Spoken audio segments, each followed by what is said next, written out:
Hello everyone, my name is Gwen Touche. I've been asked today to introduce our featured poet, Terry Miller.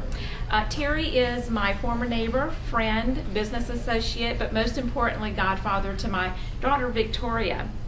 The first time that I read one of Terry's works was last year at his daughter's wedding, and at that time I realized what a true gift Terry has with expressing his thoughts and feelings through poetry. And I found his poem to his daughter Amber to be very inspirational and uplifting. Terry is a published and award-winning poet from Fort Bend County, Texas. His work has been published in the University of Houston's Bayou Review, the Furnace Review, Shine Journal, Blue Skies Poetry, Survivors Review, Live Oak Review, Lamplighter Review, Bijou Poetry Review, Chaffee Review, Foundling Review, Seven Circle Press, Houston Literary Review, Boston Literary Magazine, Edison Literary Review, Hanging Moss Journal, Willow Tree Poems, Anthologies of the Gulf Coast Poets, Soul Magazine, and other textless publications. In January 2010, his poem, The Diagnosis, appeared in the Birmingham Arts Journal. He has read his poetry at venues throughout the United States, including the Gallery Cafe Poetry Reading in San Francisco and at other venues in Miami, New York, and Boston. His first book of poetry, The Day I Killed Superman, was released June 9th of this year. He is a member of the American Academy of Poets, the Poetry Society of Texas, the Gulf Coast Poets Society, the founder of the Fort Bend Poets Group, and the Fort Bend County Poet Laureate Competition. Terry is a professor of e-marketing and holds an innovation fellowship at Kaplan University. He is here today to read from his book and some of his other works. It is my pleasure and honor to introduce Terry Miller.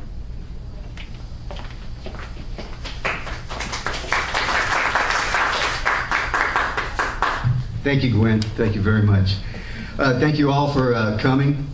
I'm very excited. This is my first book, and I'm going to read 5 poems from the book, and I'm going to read 5 of my other works, and I hope you enjoy them. The first poem I'm going to read is the first poem that I won an award for, so it kind of started the ball rolling for everything else. My wife Gloria and I used to bring our children to Bolivar Peninsula every summer, and for our summer vacations, and the kids enjoyed riding the ferry across from Galveston to Bolivar Peninsula, and this is a poem about that. It's called Buying Dolphins. We rode the Bolivar ferry across Galveston Bay. Maniacal seagulls dove at the stiff crusts of bread we held in our trembling hands. The white wake ran ahead of the boat. Black dolphins curved in and out of the water, looking like cooked macaroni fields when it's still warm in the water.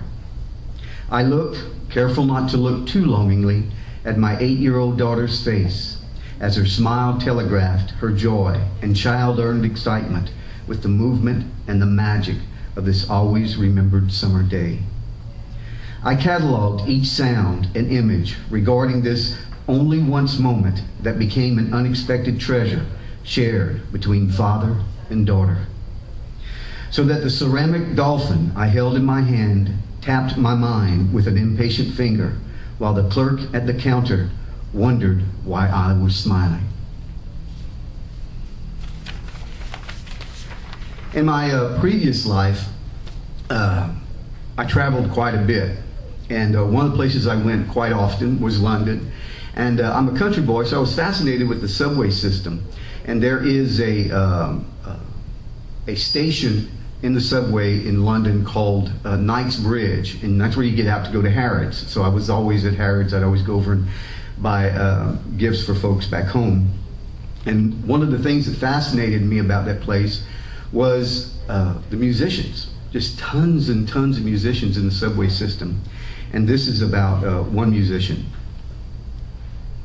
A flautist at the entrance of Knightsbridge Station played a melody so blue the clouds bowed in submission, then gently rolled out a concert of tears. The coins fell in her case in bright clavichord tones. The sleeve of her dress barely covered the painful badge and the black and blue velvet inside her elbow. The old men with traveled shoes wept to see the caged bird sing. On a lighter note, I have to go to Chicago and Miami all the time. I have business that brings me there all the time. And there's one lady that I met on a flight from Houston to Chicago that just deserved a poem. So this is about her. It's called The Cell Phone Queen. The cell phone queen in seat 7C waits on a plane destined for Chicago. Her pyrite words bounce off the walls for the benefit of happenstance eavesdroppers. She wheels, deals, squeals, and guffaws into her wireless earpiece that isn't turned on. She smiles at her disinterested subjects. What I like about Chicago is that it has a palette of people that are great for a poet to paint from. And this is about one character that I met, about two characters really that I met in Chicago that I felt would make a good poem. It's called The Death of Minnie Mohawk. On an unusually cold day in a nameless city, I boarded a crosstown bus in Chicago. Starbucks in one hand, overloaded briefcase in the other. I scanned the inventory of filled seats. My aching back quickly snapped my neck and turned my head to spot a solitary empty seat. I backed my overcoat-coated butt toward the refuge as a fellow with a mini mohawk and piercings in his eyebrow, nose, and lower lip quickly slapped his body into the empty seat. I slowly turned around to see his dog sneer expression as he barked, "What you damaged, dude?" My head shook in Alzheimerly fashion as I mouthed, "No, nothing."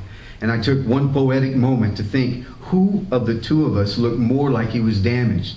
The 50-something fat man with Starbucks dripping down his hand, or a fellow whose face looked like a welding student's botched project? I allowed myself to be angry with him and to think about taking out the pen my daughter gave me for Father's Day and plunging it into Minnie Mohawk's left eye.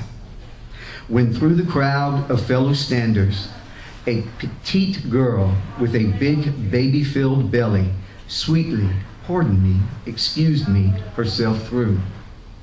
Minnie Mohawk quickly got up and said, "I was saving the seat for you, Sophie." Then he took her hand and gently guided her down like a landing pod on the moon. I hadn't realized it, but I had been staring at the couple for quite some time. Big Belly looked up at me and smiled sheepishly at me as though to apologize for being pregnant. So I lifted my eyes to save Big Belly of the embarrassment of being human, only to see Minnie Mohawk staring me down as though to say, "What's the matter, dude? Ain't you never seen a pregnant lady before?" In the span of 5 minutes, Minnie Mohawk had mutated from jerk to hero back to jerk. And as the bus leapt forward, a giant glob of latte jumped from my coffee cup onto the skull with a knife through its eye t-shirt Minnie Mohawk wore. He shook his head in an Alzheimerly fashion while Big Belly handed him a tissue. Then Minnie Mohawk said, "Darn, this is my favorite t-shirt. We'll never get this stain out." At that moment, the sweet, dark realization rolled over me that Minnie Mohawk would soon be dead.